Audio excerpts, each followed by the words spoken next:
കുറച്ച് ദിവസമായില്ലേ നാടൻ മരുന്നും ആവി വളരൊക്കെ ആയിട്ട്. നമുക്ക് ഡോക്ടറെ കണ്ടുപിടിച്ചാ. ഓ, ഡോക്ടറെ കണ്ട അയാൾ 100 കൂട്ടം മരുന്ന് എഴുതി തരും. ഒരാവശ്യമില്ലെങ്കിൽ കിടക്കാൻ പറയും. അതൊക്കെ വലിയ ചെലവാ. അസുഖം വന്ന ചെലവ് ചെയ്യാതെ എങ്ങനെയാ? ഇത് സാരമില്ലെന്നേ. മഞ്ഞ് കൊണ്ടാ പണ്ടേ എനിക്ക് ഉള്ളതാ ഈ അസുഖം. ജലദോഷത്തിൻ്റെയാ. വൈകുന്നേരം ആകുമ്പോൾ മാറും. രാത്രി ലോഡെടുക്കാൻ പോകണ്ടതാ. അച്ഛനെ കാട്ടിലേക്ക് പോകുന്ന പണിയൊന്നും നിർത്ത്. അതുകൊണ്ടാണ് ഈ അസുഖം മുഴുവൻ. അസുഖം നോക്കിയിരുന്ന കാര്യങ്ങൾ നടക്കൂ.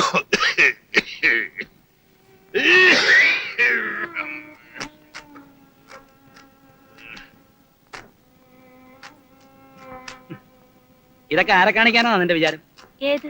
പുറത്തിരുന്ന് ആവി പിടിക്കുക, എന്നിട്ട് ദേ ഇവിടെ ഈ ജനലിന്റെ ചോട്ടിലിരുന്ന് രാത്രിയിൽ എടുക്കാൻ പോകുന്ന ലോഡിനെ പറ്റി ഉറക്കെ പറയുക. ഇതൊക്കെ എന്തിനാ? ഞാൻ കേൾക്കാൻ. എന്റെ മനസ്സ് വേദനിച്ചോട്ടെ, അതാ അവിടുത്തെ ഉദ്ദേശം. പക്ഷെ എനിക്കുണ്ടല്ലോ, ഞാൻ നോക്കിയേ, ഒരു വിഷമം തോന്നി.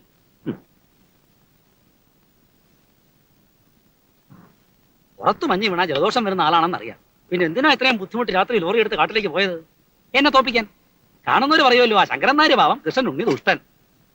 പറഞ്ഞോട്ടടി, എനിക്കതുകൊണ്ടൊരു വിഷമമില്ലെന്ന്.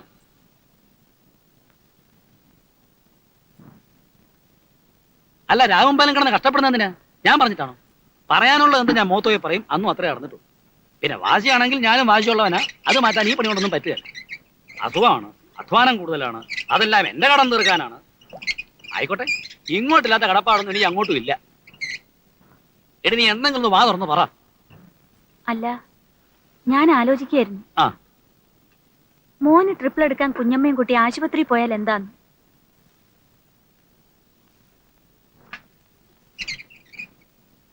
വിശക്കനുണ്ടല്ലേ? മോക്ക് വിശക്കനുണ്ടാ? എന്നോടാണോ? ആ, ഇല്ല. മുഖം കണ്ടാ തോന്നും വിശക്കനുണ്ടെന്ന്. എനിക്ക് കാലത്തെ ഭക്ഷണം ഒരു സുഖമില്ല, വല്ലാത്ത പരവശം. ഇവിടെ നല്ല മസാല ദോശ കിട്ടും. മോന് മസാല ദോശ വേണടാ. അവന് വേണമെന്ന്. കുഞ്ഞമ്മയൊന്നും മിണ്ടാതെ വന്നേ. ആ, ഏതെടുത്തി എന്താ ഇവിടെ? മോന് ട്രിപ്പിൾ എടുക്കാൻ കൊണ്ടുവന്നതാ. ആരാ ആശുപത്രിയില്? അമ്മ കാലുകയറ്റി ഒന്ന് വീണു, ഫ്രാക്ചർ ഉണ്ട്. അയ്യോ, എന്നിട്ട് അറിഞ്ഞില്ലല്ലോ. ഏത് മുറിയില്ല? മോളിലാ. ഞാനും വരാം. കുഞ്ഞമ്മ മോനെ ഒന്ന് പിടിച്ച്. വരൂ.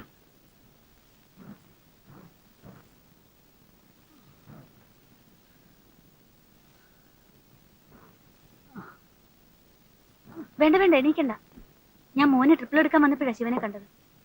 ഇപ്പൊ എങ്ങനെയുണ്ട്? ഓ, മേലാകെ വേദനയാ. കുറെ നാളത്തേക്ക് മേലണെങ്കിൽ ഒന്നും ചെയ്യാൻ പാടില്ലെന്നാ ഡോക്ടർ പറഞ്ഞിരിക്കുന്നത്. കംപ്ലീറ്റ് റെസ്റ്റ് എടുക്കണം. രമേത് അറിഞ്ഞ ഓടിയെത്തും.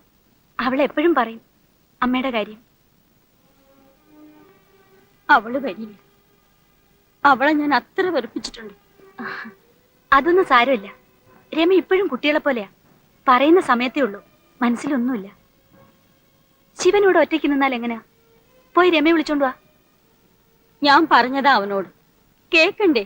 അത് പിന്നെ വേറെ പ്രശ്നമൊന്നും ഉണ്ടായിട്ടില്ല എടുത്തി. എന്നോട് ചോദിക്കാതെ അവൾ ഇറങ്ങിപ്പോയത്. ഇപ്പൊ ഞാൻ തിരിച്ചു വിളിക്കാൻ ചെന്നാൽ അവൾ വിചാരിക്കും അവള് ജയിച്ചു എന്ന്. അത് പിന്നെയും പ്രശ്നങ്ങൾ ഉണ്ടാക്കിയെന്ന് വരും. അവൾക്ക് ഇഷ്ടമുണ്ടെങ്കിൽ തിരിച്ചു വന്നോട്ടെ, എനിക്ക് വേറെ വിരോധമൊന്നുമില്ല.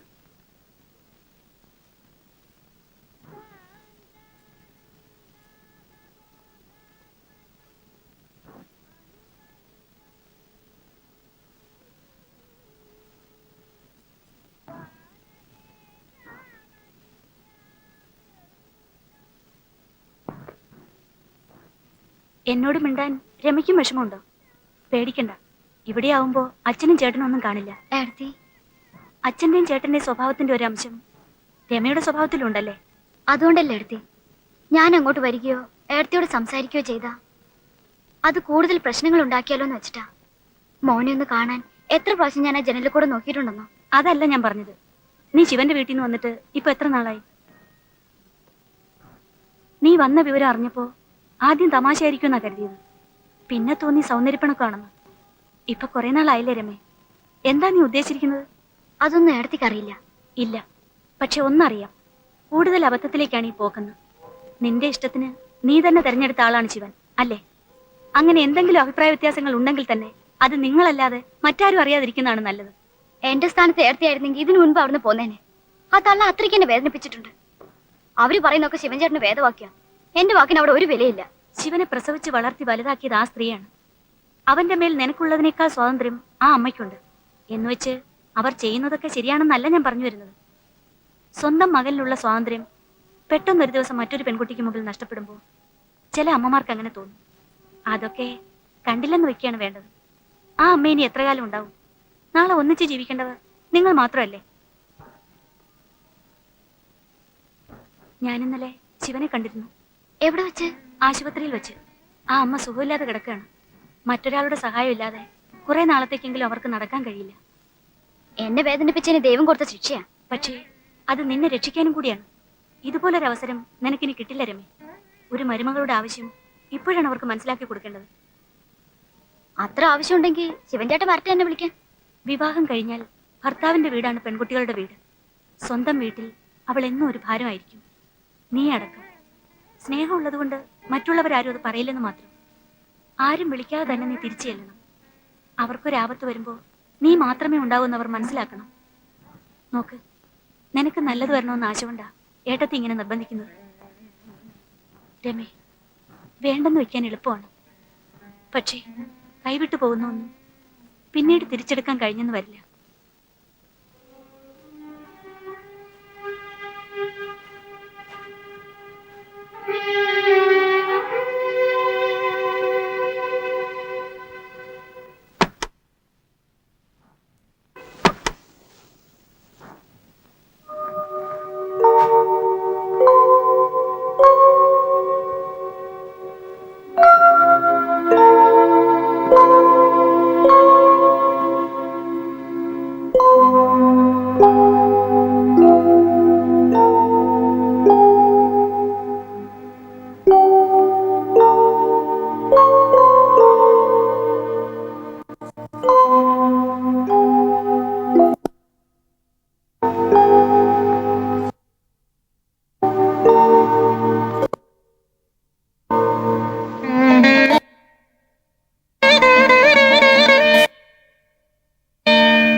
അയ്യോ എനിക്ക് വയറ് കഴിച്ചിട്ട് വയ്യേ. ഗുരുവായൂരപ്പ, അയ്യോ അയ്യോ എനിക്ക് വയറ് കഴിച്ചിട്ട് അയ്യോ അയ്യോ എനിക്ക് വയറ് കഴിച്ചിട്ട് വയ്യേ. അയ്യോ എന്റെ ഗുരുവായൂരപ്പ. കുഞ്ഞമ്മ കരയാതിരിക്കും. അയ്യോ എന്റെ മോളെ എനിക്ക് വയറ് കഴിച്ചിട്ട് വയ്യേ. എടി ദഹനക്കേടാ, ഇഞ്ചി വേണേ ചേച്ചി വായോട്ട് ഒഴിച്ച് കൊടുക്ക്. ഇഞ്ചി വേണോ? ഇഞ്ചി വേണ്ട, എനിക്ക് സാധാരണ വരാറുള്ളതാ. അയ്യോ അയ്യോ നിങ്ങളത് പോയി ഡോക്ടറെ വിളിച്ചിട്ട് വരികേ. ഒരു ഡോക്ടറുടെ ആവശ്യമില്ലെന്ന്. ഇത് കണ്ടില്ലേ? വേഗം വിളിച്ചോണ്ട് വാ.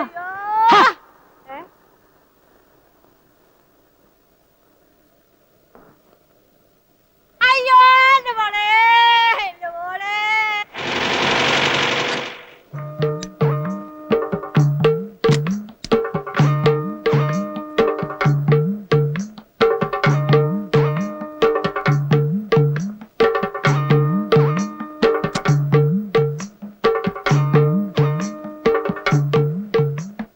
ഡോക്ടർ വന്നാട്ടെ.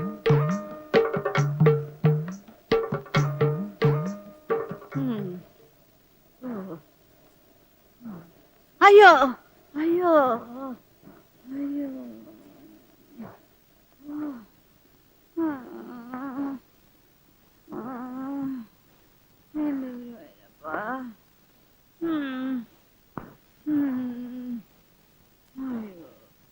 എന്താ ഡോക്ടർ? അമ്മയാണോ? അമ്മയല്ല, കുഞ്ഞമ്മയാ. വേലക്കാരിയാ, പേരാ കുഞ്ഞമ്മ. ഒറ്റ നോട്ടത്തിലൊന്നും കാണുന്നില്ല. എനിക്കും ആദ്യം അങ്ങനെ തന്നെ തോന്നി. ആ, ഇപ്പോഴത്തെ കാലമല്ലേ, എന്തും എന്തിന്റെ ലക്ഷണങ്ങളാകാം. ഏതായാലും മെഡിക്കൽ കോളേജിൽ കൊണ്ടുപോയി സ്പെഷ്യലിസ്റ്റിനെ ഒന്ന് കാണിക്കൂ. ആ, ഞാനൊരു എഴുത്ത് തരാം.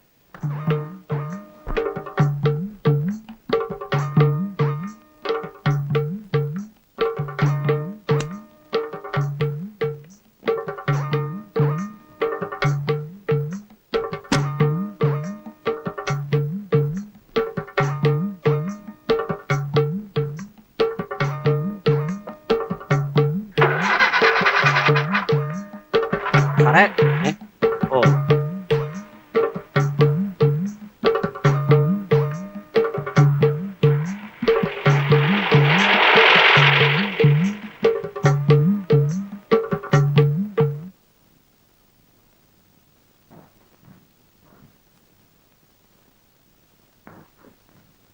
നിനക്ക് എങ്ങനെയാടി ഇങ്ങനെ പോത്ത് പോലെയാണ് തുടങ്ങാൻ പറ്റുന്നത്? ഉം.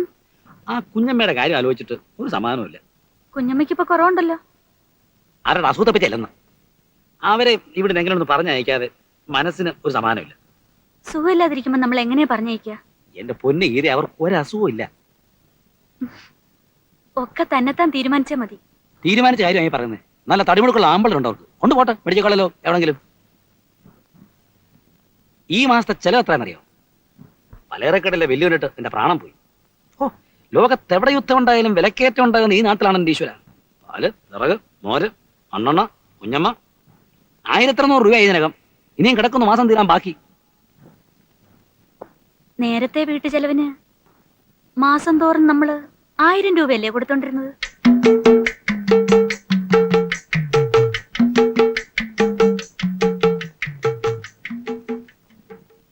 ഇങ്ങനെ പെട്ടെന്ന് പറഞ്ഞ ഞാൻ എവിടെ പോവാനാ? ഇന്ത്യൻ ബാങ്കിൽ സുഖമായിട്ട് ജീവിച്ചോണ്ടിരുന്ന എന്നെ വിളിച്ചു വെച്ച് തെരുവിൽ ഇറക്കാന്ന് വെച്ചാ ഇത് എവിടെ തന്നെയായ?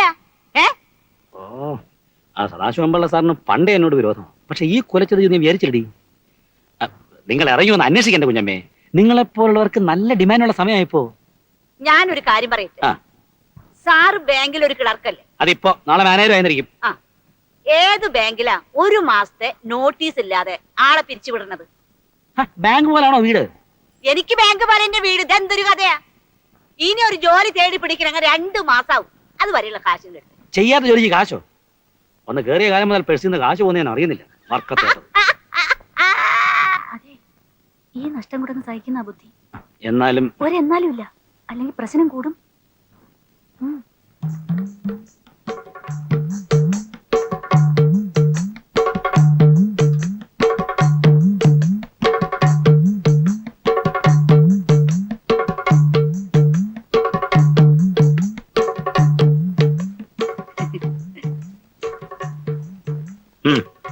ഒരു കാലത്ത് സാറിന് ഞാൻ മറക്കില്ല.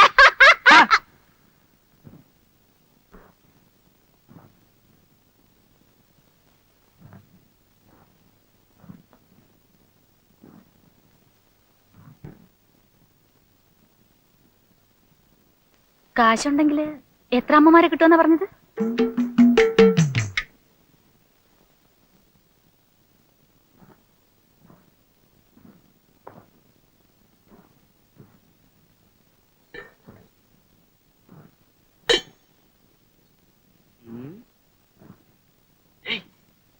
എടുത്തോ.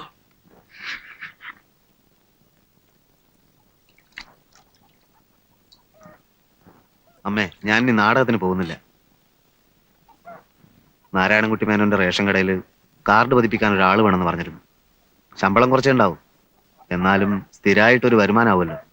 മാത്രമല്ല, കുറച്ചേരം കഴിഞ്ഞാൽ അതിന്റെ നടത്തിപ്പ് നമുക്ക് കിട്ടുമോ നോക്കാം. നാടകം നിർത്തോന്ന് പറയുമ്പോ നിനക്ക് അതൊന്നും സാരമില്ലമ്മേ. അച്ഛനെ സഹായിക്കാൻ ഞാൻ ആലോചിച്ചിട്ട് വേറെ മാർഗമൊന്നും കാണുന്നില്ല.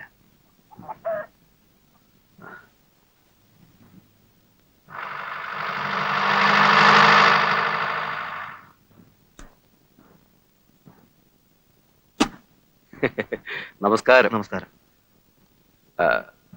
നമ്മൾ തമ്മിൽ പരിചയപ്പെട്ടിട്ടില്ല. എന്റെ പേര് AN ഗണേഷ്. നാടകകൃത്താണ്. പിന്നെ കൽപ്പന തിയേറ്റേഴ്സിന്റെ സെക്രട്ടറിയുമാണ്. ഞാൻ ധാരാളം കേട്ടിട്ടുണ്ട്, കണ്ടിട്ടുമുണ്ട്. ഞാനിവിടെ വന്നത് അടുത്ത കൊല്ലം പ്രേമൻ ഞങ്ങളുടെ ട്രൂപ്പിൽ സഹകരിക്കണമെന്ന് പറയാനാണ്.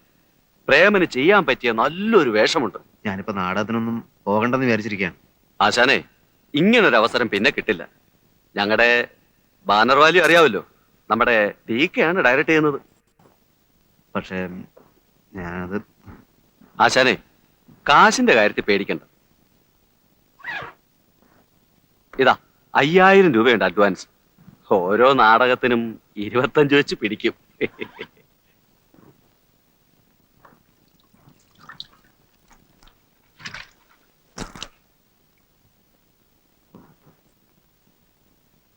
ബാങ്ക് ഉദ്യോഗസ്ഥന്റെ കണ്ണില് നാടകക്കാരൻ വെറും 7-ാം കൂലിയ. 5000 രൂപയുണ്ട്. ഇതങ്ങോട്ട് കൊടുത്തേക്കച്ച. സംശയിക്കണ്ട, കട്ടതും പിടിച്ചു പറിച്ചതൊന്നുമല്ല. വേണമെങ്കിൽ ഇനിയും എനിക്ക് സംഘടിപ്പിക്കാൻ പറ്റും, പറഞ്ഞാ മതി. വേണ്ട, അത്രയും രൂപ ഉണ്ടാക്കാൻ ഞാൻ മതി. അച്ഛന് സുഖമില്ല. ഈ അവസ്ഥയിൽ മേലാണെങ്കിൽ ഒന്നും ചെയ്യരുത്. അറിയാം, അന്യരോട് വാങ്ങാം. സ്വന്തം മക്കളോട് കാശ് വാങ്ങിക്കുന്ന ഏർപ്പാട് ഞാൻ നിർത്തി. പെട്ടെന്നൊരു ദിവസം നീയും ചോദിക്കലടാ, എന്റെ കാശ് എവിടെയെന്ന്.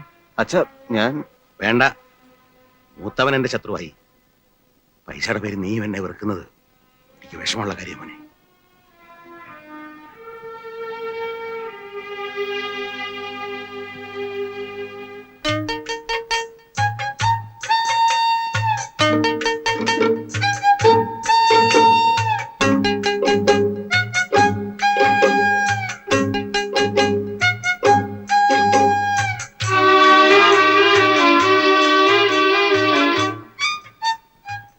ഇതെന്താ ടിന്നുകളൊക്കെ എടുത്ത് വെച്ച് കളിക്കുന്നത്? ചെലവ് അങ്ങോട്ടൊന്ന് ചുരുക്കാന്ന് വിചാരിച്ചാൽ. എടി, ഇത്രയും ടിന്നും നമ്മുടെ മോൻ കഴിച്ചാണോ? ആണോടാ? നീയും ഇടയ്ക്കെടുത്ത് തട്ടുന്നുണ്ട്, അത് തന്നെ കാര്യം. ഉം.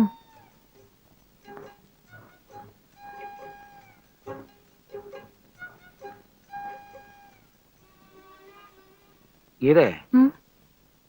നമ്മുടെ നമ്മുടെ വരവും ചെലവും ഒരു കണക്കിനും അങ്ങോട്ട് ഒത്തു പോകുന്നില്ല. ആ കഴിഞ്ഞ മാസത്തെ ശമ്പളത്തിൽ ഒറ്റ പൈസ ബാക്കിയില്ല. ഇതിങ്ങനെ പോയി എവിടെ ചെന്നെത്തും? ഒരു വീടായാലും അങ്ങനെയൊക്കെ തന്നെയാ. പുസ്തകത്തിലെ പോലെ അല്ലല്ലോ ജീവിതത്തിലെ കണക്ക്. എടി, പഞ്ചാര എടുത്തിട്ട് കൊട്ടാതെ ഒറ്റ പൈസ കൈ നിൽക്കുന്നില്ലെന്ന്. ആ, ഒരു കാര്യം ചെയ്യാം. അടുത്ത മാസം പോലെ ഞാൻ കിട്ടുന്ന ആഴ്ച നിന്നെ അങ്ങ് ഏൽപ്പിക്കാം. നീ എങ്ങനെങ്കിലുമൊക്കെ നോക്കി അങ്ങ് നടത്ത്. ഇതിപ്പം മനസ്സിലുണ്ടായിരുന്ന സമാധാനവും പോയി. എല്ലാവരും ഒന്നിച്ചിരുന്ന കാലത്ത് സമാധാനം ഉണ്ടായിരുന്നു അല്ലേ? ആ, അന്ന് അമ്മയെ 1000 രൂപ ഏൽപ്പിച്ചു കഴിഞ്ഞാൽ പിന്നെ ഉത്തരവാദിത്വം തീർന്നല്ലോ. സ്നേഹത്തിനേക്കാളും ബന്ധത്തിനേക്കാളും പണമാ വലുതെന്ന് കരുതിയ അങ്ങനെ പലതും അനുഭവിക്കേണ്ടി വരും. നീ ഇത് പലതവണയായി പറയുന്നത് കേട്ടോ. മനസ്സിന് സ്വസ്ഥത നഷ്ടപ്പെട്ടിരിക്കുമ്പോഴാ അവളുടെ ഒരു ഗീതോപദേശം. ഉണ്ണേട്ടനൊരു വിചാരമുണ്ട്, ഉണ്ണേട്ടൻ പറയുന്നതും പ്രവർത്തിക്കുന്നതും മാത്രമാണ് ശരിയെന്ന്. ഇപ്പൊ മനസ്സിലായി തുടങ്ങിയില്ലേ? ദേഷ്യപ്പെടണ്ട. കുടുംബ ബന്ധങ്ങൾക്ക് വിലയിടാൻ പറ്റില്ല ഉണ്ണേട്ടാ. ദേ, നമ്മുടെ മോൻ വളർന്ന് വലുതായി നമ്മളോട് തന്നെ കണക്ക് പറയാൻ വന്നാ എങ്ങനെ സഹിക്കും? ഉണ്ണേട്ടൻ മറ്റുള്ളവരുടെ മനസ്സ് കാണാൻ ശ്രമിക്കാറില്ല. അതിന് വേറെ ആരെയും കുറ്റം പറഞ്ഞിട്ട് കാര്യമില്ല.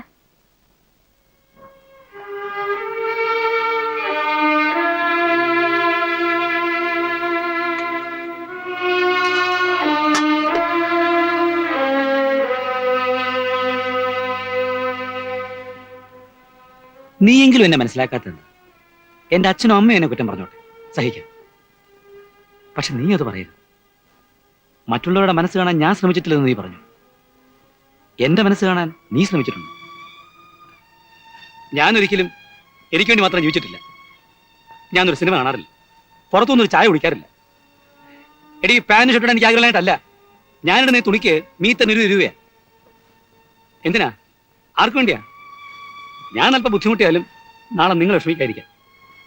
എനിക്ക് മനസ്സിലാകുന്നില്ല പോലും.